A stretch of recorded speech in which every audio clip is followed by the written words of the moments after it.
Bien, vamos a retomar hoy algo que abordábamos en el día de ayer, el famoso cuento del tío. Decíamos que la propia Fiscalía General de la Nación estaba poniendo en alerta a la población y en especial a la población más vulnerable, que en el entendido son las personas mayores, sobre todo carentes de redes de contención y vínculos que de alguna manera lo ayuden a dirimir, no, mira, esto debe ser una chantada o esto puede ser cierto. Repasemos lo que decía el propio fiscal. Habla de que le han llegado a sacar hasta $100.000 a una persona. Más de 2.600 denuncias en lo que va de los últimos 3 años. Mira.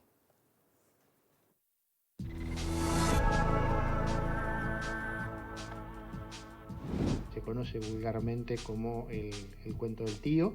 Esta modalidad de estafa tiene como público objetivo a personas que por ser personas mayores, muchas veces personas mayores autónomas que viven solas y que son detectadas a través de distintas metodologías que utilizan este tipo de organización y luego básicamente en dos modalidades, en la modalidad de informarle de que tienen a un familiar secuestrado y que deben entregar determinada suma de dinero en tanto tiempo a los efectos de que esa persona sea liberada, o en otra modalidad un poco más, bastante más sencilla, pero que implica decirle a esta persona que efectivamente, que producto de la pandemia, el presidente Trump de los Estados Unidos va a cambiar los dólares, entonces que tiene que entregar al contador del banco todos los dólares que tienen ahorrados para canjearlos por la nueva moneda, en fin.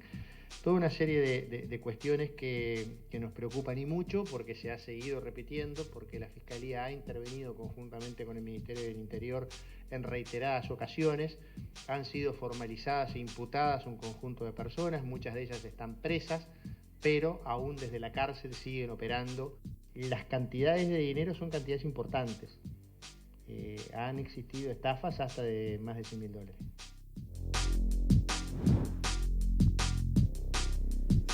Y si bien ayer compartíamos con el otro equipo de panelistas, como todos alguna vez hemos sido o caído en el cuento del tío, o todos víctimas de algo similar, es verdad que se ha puesto especial atención en un sector determinado de la población, porque además es lo que en estos últimos tiempos y como consecuencia también de la pandemia y de la creatividad que ha surgido en el sector delictivo o el que intenta ser, la estafa, los cuentos del tío, la llamada telefónica porque tengo secuestrada a tu nieta, han sido los más afectados, las personas mayores. Por eso nosotros tenemos en instantes, cuando me diga la producción, en comunicación, ya está bien, vía Zoom, a Ricardo Alberti, sociólogo, máster en gerontología social y docente. ¿Cómo le va?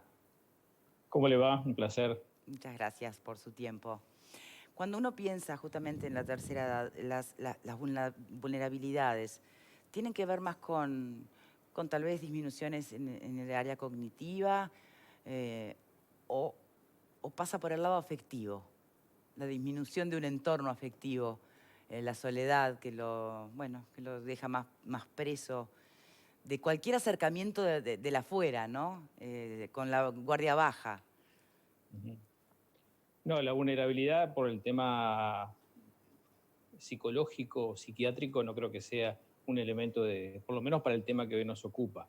Sobre todo tiene que ver con todo lo demás que tú decías, digo, lo que es la soledad, la falta de información o acceso a la información, la rapidez con la que se puede acceder a la información y sobre todo ante una nueva modalidad que cualquiera puede ser víctima de eso. Estamos hablando de una modalidad que está cambiando, que está yendo hacia una utilización mucho más grande de inteligencia, y no Claro. inteligencia por el tipo de cuento, sino porque inteligencia en lo En estratégico la casi militar. obtención de información de la persona a quien querés chantajear o estafar, o por ahí va Hay la una cosa. compilación, exacto, hay una compilación de información que antes no se usaba, por lo menos para este tipo de delito. ¿Quiénes son los familiares? Sí. ¿Con qué frecuencia los ve?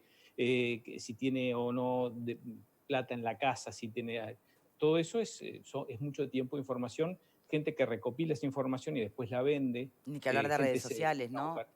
¿Eh? Ni que hablar de las redes sociales y cómo, conscientes o no, nos exponemos Sí, para el chorro, acá estamos, ¿no? Mirá mi sí, familia, mirá lo que tengo. Mm, acá hay una triangulación interesante, porque no creo que muchos de los que fueron víctimas, las personas mayores, tengan una página de Facebook o usen Instagram o algún otro Bueno, medio de. Pero los pero nietos cada sí. vez, Sí, pero ¿cuántos abuelos hay que hoy utilizan plataformas digitales? hay muchísimos, pero también esos capaz que son los que están más informados, los que están más actualizados. Estas víctimas, o sea, son elegidas, son perfiles, son perfectamente elegidos. Sabemos que tienen poco vínculo, que no usan mucho los métodos electrónicos o de información, que sí tienen un vínculo afectivo estrecho, que están no muy informados de la situación, porque uno a veces dice, bueno, no sé, el presidente de Estados Unidos cambie la moneda, a uno capaz que si estamos vinculados a todo lo que es información nos parece que es ridículo, ¿no? Pero a una persona que no tiene la cantidad de información necesaria puede ser que le parezca real. Por eso digo, es mucha información.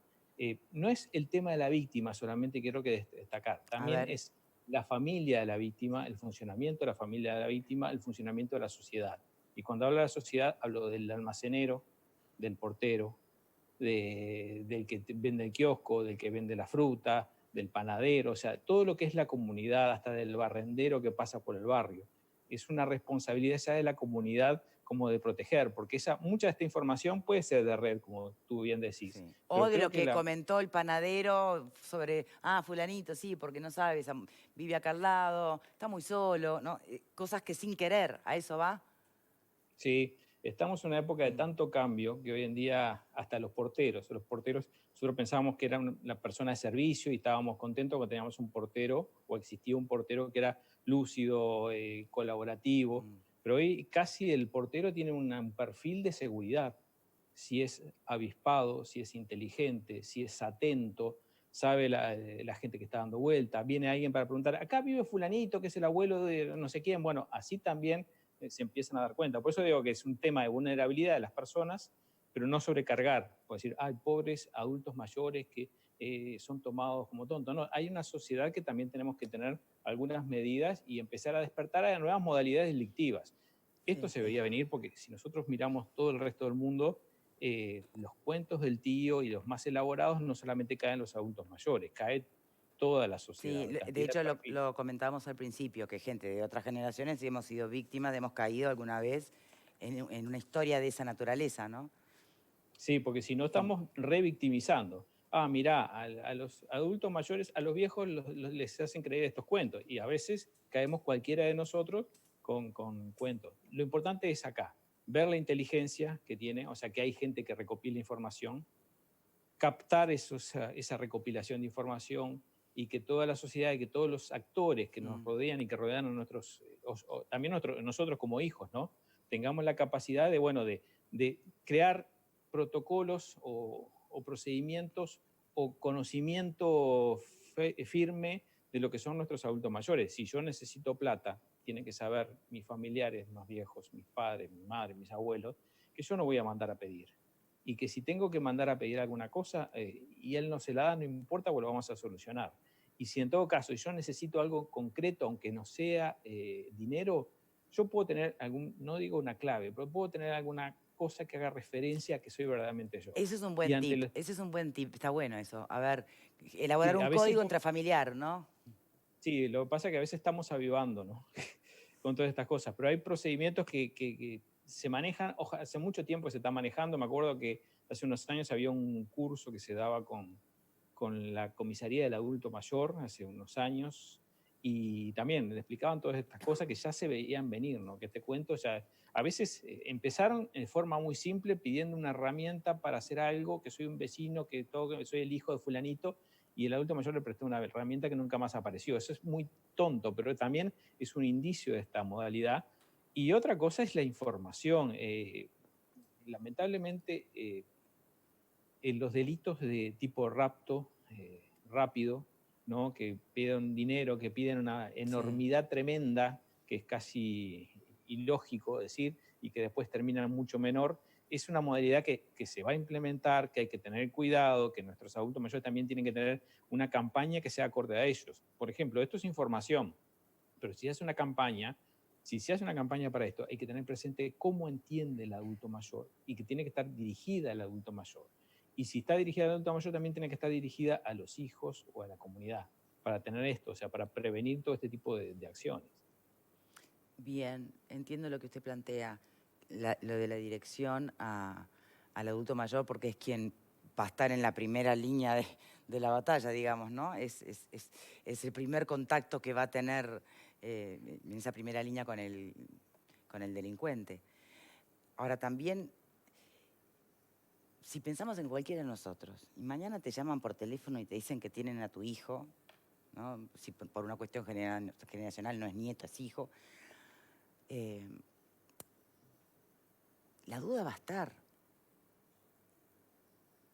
¿no? La duda va a estar. También tenemos Entonces, es dificilísimo manejarte y pretender que cómo va a caer y va a dar la plata. ¿Qué sé yo? ¿Vos no lo dudás, aunque sea por un momento? Yo pediría y prueba ese de vida. y ese es el truco del delincuente, digo, La hacernos dudar en verosimilitud. esta información. Primera cosa, digo, no olvidemos que tenemos una policía de un excelente nivel y que está preparada para estas cosas. ¿No? Porque lo primero que dicen, no hables con la policía. Claro. Segundo, cuando te piden el dinero, hay gente que puede ser que tenga mucho dinero en la casa, pero hay un tiempo que nos tienen que dar o que le tienen que dar a la persona para conseguir ese dinero. Ese dinero puede ser también conseguido si uno está nervioso o duda que pueda ser cierto, pero también un tiempo como para filtrar esa información, procesar esa información, rastrear esos teléfonos, rastrear a nuestros familiares que supuestamente estamos ahí. Pero, a ver, vuelvo al tema de los familiares. Conversar en familia, en saber dónde están nuestros familiares, cuál es su comportamiento, no como control, sino como diálogo familiar, es también preventivo de estas cosas, ¿no? Si me dicen, bueno, si me llaman de Argentina, de que uno de mis hijos fue raptado en Argentina, pero yo sé que no, que lo vi el otro día o lo vi hace un rato. Claro. Por eso digo, el tema de la información es muy importante, la comunicación familiar es muy importante, pero también para el sentimiento de apoyo del adulto mayor, porque en este momento, mirando este programa, sabe la cantidad de adultos mayores que deben estar recontra, súper preocupados, que suena el teléfono, capaz que es un familiar, es su hijo, pero tienen miedo hasta de atender, ¿no? Sí, claro. Aparte, creo entender lo que usted está planteando también, y es la interpelación al resto de la sociedad en su conjunto, y esa deuda o ese dilema que tenemos en cómo nos manejamos con la tercera edad, ¿no? Así como hay toda una nueva mirada consensuada sobre la primera infancia, no terminamos por lo menos de llevar a la acción el discurso de qué lugar ocupa y queremos que ocupe la tercera edad a la que llegaremos todos en nuestra sociedad, ¿no? Y el trato, la cercanía, el mantener los afectos unidos, nos interpela a todos, está clarísimo. ¿Me permite, quieren hacerle preguntas? Sí, cómo no. Sí. Le va a preguntar Marta Balfre. ¿Cómo le parece entonces que tendría que tener, más allá de los tips, ¿no? para que no caigan en esto, cómo le parece que uno tendría que afrontar la charla con el adulto mayor para que no se sienta minimizado? Porque a veces cuando uno le quiere advertir de algo, lo primero que dicen es, me estás tratando de tonto, mirá que yo no soy ningún tonto. ¿Cómo sería la mejor forma de encarar esta charla? Primero, saber cómo se siente, de corazón saber cómo se siente, ¿no? Preguntarle cómo se siente. Y segundo, ver cómo él solucionaría el problema. No darle consejo, porque una de las cosas que crean resistencia, no solamente a los adultos mayores, sino en nuestros hijos adolescentes y en los niños, es cuando yo les vengo, mirá que vi tal cosa y vos tenés que hacer tal otra. Nunca vayas a hacer tal, no. ¿Qué harías vos ante esta situación? O sea, darle la capacidad creativa. Ya que hay tanta creatividad en el delito, también tiene que haber creatividad en la forma de solución. Miren que a veces los adultos mayores nos pueden sorprender con las cosas que nos propongan, las cosas que nos digan. ¿Qué harías en esta situación? ¿Cómo te sentís ahora? ¿Te pasó alguna vez? ¿Conoces a alguien que le pasó? Si pasara, decirle, mira, yo jamás te voy a mandar a pedir dinero. Eso es una gran cosa. Y si te pido dinero, tenemos alguna cosa, algún código, o si no, mira, te prometo que nunca te voy a pedir. Si preciso, bueno, le diré a la persona que espere, después se lo llevaré yo, pero no te voy a pedir dinero. Hablar de la realidad como está, comentar estas cosas, no como susto, no como... No como alarmista. Claro.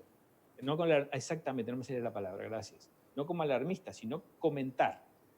La comunicación es lo que da la seguridad a las personas, no solamente al adulto mayor, a todos nos da. El comentar un miedo, el comentar una situación, el ver qué haría en esa situación, el ver las estrategias es un poco lo mejor, pero preguntarle cómo está, cómo se siente y dedicarme a conversar más que a instruir o a darle reglas de comportamiento, porque si yo pongo 5 tic o reglas o lo que sea, con toda seguridad aparecen 6 o 7 más formas de superar esas cosas, ¿no? Porque en eso está la inventiva de la delictividad, es un juego de nunca acabar, ¿no?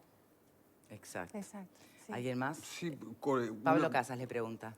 Sí, buenas tardes. Una pregunta cortita es, en su experiencia, ¿cuál es el parámetro de edad de los adultos mayores que son víctimas por lo general de este tipo de delitos? ¿En qué parámetro se oscila esa edad?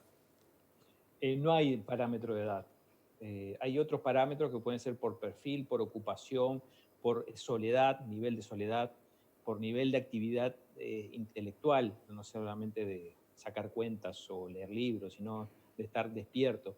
Porque si no tendríamos un prejuicio que sería el edadismo. Diríamos, ojo con los que tienen entre 85 y 95 años, 85 y más. No hay un parámetro de edad, hay un parámetro de esto. Hay senadores, políticos brillantes en el mundo con esas edades. Sí, sí, sí.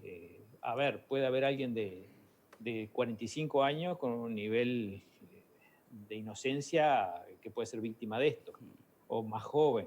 Por eso digo, pero el estar integrado en la sociedad, el tener apoyos afectivos y sociales grandes, el tener una sociedad que siente que lo cuida, y cuando hay una sociedad parece muy general, pero hablamos del portero, del bolichero, de todos los que nos rodean, ¿no? Como ese microuniverso en el que nos movemos. Eso como que impide que el perfil sea...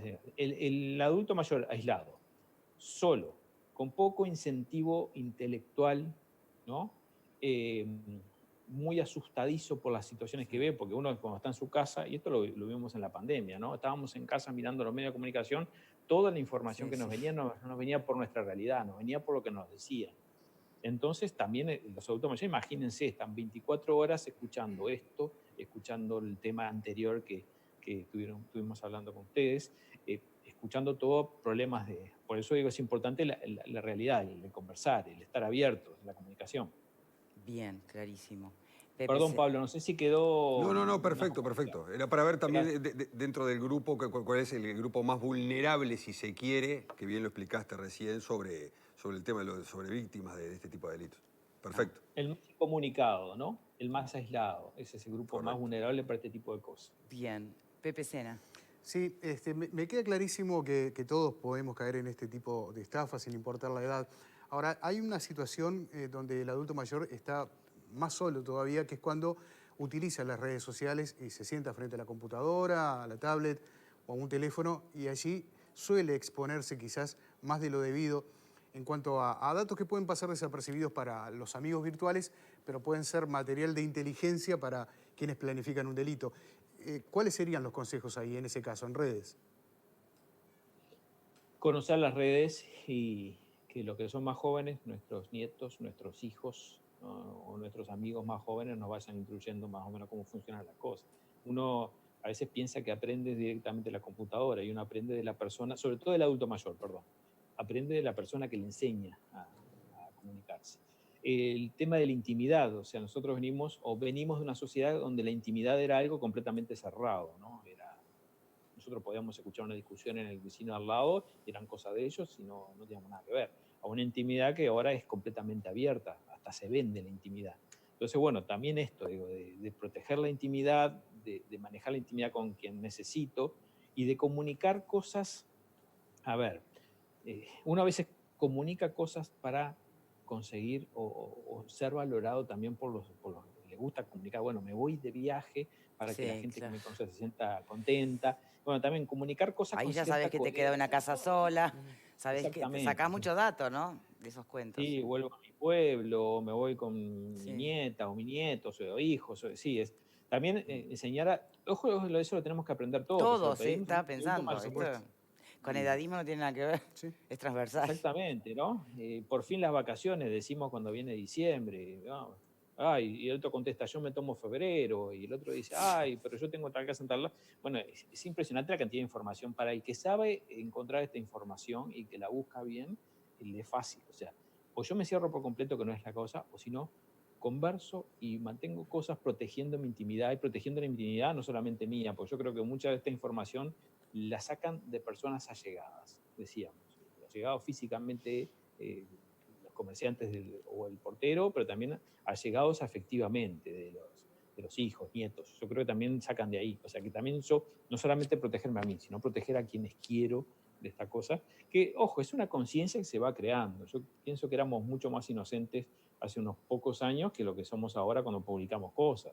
Y cuando vamos viendo los desastres que hay y cómo se utiliza Internet. Y bueno, hace un tiempo no teníamos ese impedimento de colgar fotos de niños o de cosas cuando trabajamos en educación. Hoy lo tenemos, vamos mejorando de a poquito. Sí. No sé, Pepe, si quedó esto medio... Sí, está claro. Ahora, qué increíble cómo... Es difícil, Pepe, contestarte esto, ¿no? Porque es casi un manual. Sí. Me preguntaba que qué difícil, más allá de los desafíos que ya quedaron planteados en esta conversación, también pensar en cómo, si bien la tecnología se ha puesto al servicio de la funcionalidad y la practicidad de los servicios, de una mayor eficacia, de hacer que el jubilado no tenga que ir in situ a hacer la cola, sobre todo en tiempos de COVID, a una institución pública a poder cobrar o a un cajero, que existen poderes mediante que habilitan a todo pensando en facilitar, por un lado, a la persona mayor que va a cobrar la jubilación o una pensión, lo que fuere, pero a la vez estamos generando la grieta o, digamos, el changüí para que alguna modalidad delictiva también entre por allí, ¿no? Sí, si vos pones en tu cuenta que estuviste haciendo una cola en el Banco República, suponete, para renovar un préstamo, o simplemente poniendo que estuviste en el Banco República, se desprende de que quizás saliste con dinero de allí. Por lo tanto, estás dando un dato para quien le interesa muy interesante. Bien. Alberti, reflexión final, y le agradecemos mucho por su tiempo. No, que todas esas medidas que usted decía apuntan a un aislamiento. Por eso digo, a veces la información y la formación de nuestros adultos mayores nunca tienen que llevar al aislamiento, por más que tenemos que prevenirlo, tenemos que llevar a la integración. O sea, ver cómo educa al adulto mayor y a la sociedad para integrarlos, cada vez estén más juntos, porque cuanto más juntos estén y menos aislados, va a ser más difícil este tipo de impedimento, porque en realidad la sociedad se cuida entre todas. Por más que yo lo ponga en una jaula, encerrado, con cámaras, con cosas, con detectores de todo lo que quiero para protegerlo, nunca vamos a terminar de protegerlo. Por eso a veces es darle el poder también de esto de reflexión, de comunicarse, de estar informados y, bueno, y lo demás. Porque además también siempre queda aquello de, y lo que grabó la cámara, ¿en manos de quién quedó? ¿No? Sí. ¿Quién controla a los controladores? Alberti, muchísimas gracias de verdad por su tiempo. Un placer como siempre. Bien. Bien, interesante la conversación. ¿El término del cuento del tío? ¿De dónde? Porque hoy le preguntaba a Marta cuando antes de empezar el programa, ¿por qué cuento del tío y no el cuento del abuelo, del padre, del, no sé, del sobrino? ¿Hasta machistas somos en eso? Claro, porque podría ser de la tía. De la abuela, y aparentemente, cuando no, en el Río de la Plata, hace muchos años, también en Chile, según cuenta la historia, algunos estafadores comenzaron a hacer llamadas diciendo un tío suyo que ha muerto le dejó una herencia, y así comenzaba la estafa. Por eso quedó el cuento del tío. Mira vos. Que hay de todo tipo y color, ¿no? Y a medida que van avanzando los años y avanzando la tecnología, los cuentos del tío también van avanzando. Digo, no hace mucho estaba... Pero no llegaron a usar como motivo a Donald Trump. Esto No, que contaba pero- el fiscal, Hay ¿no? varios, mirá que hay varios. Hay algunos que te llamaban y te decían que usted se sacó unos pasajes para irse a un crucero del Caribe. ¿Caíste vos alguna vez en algún? Porque eso lo preguntaba al equipo de ayer. Mira, ¿Nunca? a mí, no, en eso no. Y me llamaron y me dijeron eso mismo, que me sacaron los... Y yo dije, ajá. Le digo, pero me dice, tiene que dar un número de tarjeta. No, no tengo tarjeta de crédito. ¡Pum! Me cortaron. Ni siquiera me dijeron nada, me cortó. Sí. Enojada, llamo y y tanto insistí que ella me dijo, no, es que la ¿Y para promoción... qué volviste a llamar? ¿Para pelearlos? Para pelear. Sí. Hasta que me dice, no, la promoción requiere de una tarjeta. Le digo, Tendrías que ¿cómo? haber usado ese número que te quedó en el marcado para Es denunciar que a la ya policía. sabía que... No, si eso no, es intrazable. La O sea, operación, es intrazable. hace poco, paquete vacío, que por una página web hacían compras por internet y nunca se llamaba por eso mismo, porque nunca llegaba y hacían una transferencia por algún medio de pago, alguna red de cobranzas por un porcentaje. Sí, de estos días estás hablando. Claro, existe eso. Desde la cárcel muchas veces se utiliza Sí, con eso los sí, en la celulares ¿A hoy vos en te día. hicieron alguna vez el cuento del tío? No, yo tuve causas... Defendiste tío, digamos. tuve causas penales de esas Te tocó características. defender a los sobrinos. Y bueno, está. Y uno ve cómo ha evolucionado y la tecnología aplicada a ese tipo de delitos, bien aplicada como la saben aplicar, es de mucho cuidado, ¿no? Claro, pero me parece que algunas de las cosas que hablaban allí en la nota me resultan más preocupantes todavía que esta anécdota que todos podemos contar y que, bueno, que tenemos el mail que te llega y demás. El mail. Digo, creo que habían datos muy puntuales respecto a que se tenía determinado dinero, a determinadas personas del Que hay un entorno seguimiento particular. de la persona, Hay no es una al azar, suerte- hay como una puede suerte, ser por mail, ponele. Claro, de servicio de inteligencia Bien. que está rodeando esto, que me parece que no es para subestimarlo, ¿no? Claro. Porque Pepe. muchas veces queda en una anécdota y no lo es. Desde el momento en que Fiscalía de la Nación está dando un mensaje. sobre Exactamente, este asunto, me parece que nos ¿no? están queriendo decir, prestemos particular Exacto. atención a nuestros contactos, nuestras informaciones y sobre todo a las personas de la tercera edad. Pepe. Bueno, sí, soy la prueba de que pueden hacerle el cuento del tío a una persona con 20 y pocos años. ¿En qué caíste Yo vos? vivía en Buenos Aires, un amigo uruguayo que se había ido a vivir a Buenos Aires me dijo si me animaba a cuidarle su negocio por unos días mientras él hacía los trámites. Así que bueno, el primer día que abrió ese negocio, que era una juguetería, entró una persona mayor, una señora acompañada de una señora más joven. Me hicieron un pedido muy, muy grande para un cumpleaños con muchísimas cosas. Y entre las cosas que me pidieron fueron las gallinitas de Verugo Carámbula, porque en ese momento Carámbula en Argentina tenía mucho predicamento y tenía un programa donde promocionaba cosas para los niños, ¿no? Y yo dije, bueno, perfecto, tomé nota de todo. Cuando se fueron, le pregunté a mi compañera que trabajaba allí si conocía esas gallinitas y me dijo que no tenía ni idea. Y dije, bueno, ya veremos de conseguir porque era un pedido importante. Y unas horas después cayó un señor y dijo, hola, ¿qué Ay, tal? ya la- Vengo ah, de no te Gallinitas fue. SRL a ofrecerte una oferta a la que no te podrás negar. Y me compré como 4 paquetes de gallinitas que valían más o menos $5.000 cada paquete. No. No, era muchísima Con plata. perdón, con la plata de tu amigo Con que la te plata pidió de mi que le amigo cuidaras me el negocio. Claro, que me dijo que le cuidara el negocio, lo cual a mí, por supuesto, que me dio mucha... Buen stock de gallinas. Las gallinitas de Verugo Carámbula. La gallita de eran- Verugo Están Carámbula. disponibles. Claro, Todavía- pero pará. Cuando el señor se ¿Tenés fue, alguna? cruzó la puerta, aparte me dijo, aprovecha esta oferta porque no se repite, y yo obviamente pagué en efectivo. Pará, pero compré no todo. dijiste qué casualidad. Sí, ¿No, lo ¿no dije. te pareció Qué buena suerte. increíble? Lo dije, no, pensé, pero el Dios está de mi lado, me trae Claro, precisamente un proveedor cuando lo necesito. Cuando el señor cruzó la puerta, dije, Dios. pero qué pedazo de idiota que soy. Así que le pedí a mi compañera que fuera hasta la calle donde nos habían dejado la dirección, y obviamente a los 5 minutos vino y me dijo, ese número no existe. Ay. Poco tiempo después llegó un proveedor habitual y cuando vio todas esas gallinitas que estaban en oferta, por supuesto, que te vendía 14 gallinitas por $100, me miró sonriendo y me dijo, vos también caíste. Yo tengo varias. Y este distribuidor me explicó que en realidad había sido mucha la gente que había caído con esa trampa. Me dijo, pero no te enojes porque son compatriotas tuyos, son uruguayos, que hacen el cuento del tío vendiendo estas gallinitas. Que te quedaste mucho más tranquilo. Por me supuesto, imagino. por supuesto. Lo Creo que que falta que me digas que vos sos el que defendió al que hizo las gallinitas de... Y ya cerrá y vamos. Yo era muy joven en ese momento, no estaba recibido cuando Claro. Pepe Claro. acaba de decir que tenía. Claro. Ese es un cuento del tío, la verdad. Sí. un agua Es a pilas. interesante. Algunos tienen una creatividad que vos hasta, viste, no digo que chapó, pero decís... En realidad, yo no lo puedo tomar como una estafa porque el hombre me entregó mercadería a cambio de lo que yo le pagué. Ese es el tema, ni El tema es que siquiera era muy cara. configura delito, ¿no? ¿Cuál es el delito? Si vos fuiste tonto y te la comiste, Claro, ¿no? sí, literalmente. Es que es la esencia del cuento del tío esa, Pepe, lo que a vos te pasó. Porque en realidad no eran delitos, eran avivadas. Claro. Claro, pero te mandó la... Ahora, hoy... Belleza criolla. Claro, eran avivadas, no eran delitos, porque en definitiva no te llevaban algo por nada. Esa era la esencia del cuento del tío. Ni le sacaba plata Ni te tampoco. sacaba, o sea, Bueno, evidentemente sacarle sacaba, plata, pero no, sí. no era Bueno, algo te por vendió un nada. Era producto. desmedido. Ahora, hoy en día es algo por nada. Está en las páginas web donde alquilan vía web y dicen que hagan la transferencia, hacen la transferencia, pero dicen justo en el banco tengo trancado el dinero y no lo puedo enviar, pero necesitaríamos que pagues por el impuesto para destrabarlo, así ya te llega el giro. Todo vía mail y mandan escaneados los contratos de arrendamiento la y todo verdad lo que demás. Ha evolucionado Implica muchísimo. que uno el esté tema. tan ayornado, de verdad, brutal. para advertir cuando la cosa viene seria. Antes, lo máximo era si tenía membrete o no la hoja, ¿te acordás? Sí, claro. Ahí. Claro. Y con todo a veces no te dabas cuenta que era falso el membrete, pero era ¿no? la gran alerta, la gran advertencia o la única pista que más... Hoy, de verdad, con toda la digitalización de la información y de los documentos públicos y demás, es mucho más fácil. En fin, bueno, señores, hacemos una pausa y ya las gallinitas de Berugo ganamos. Estamos todos googleándolas. Ya ven. Se les cuenta.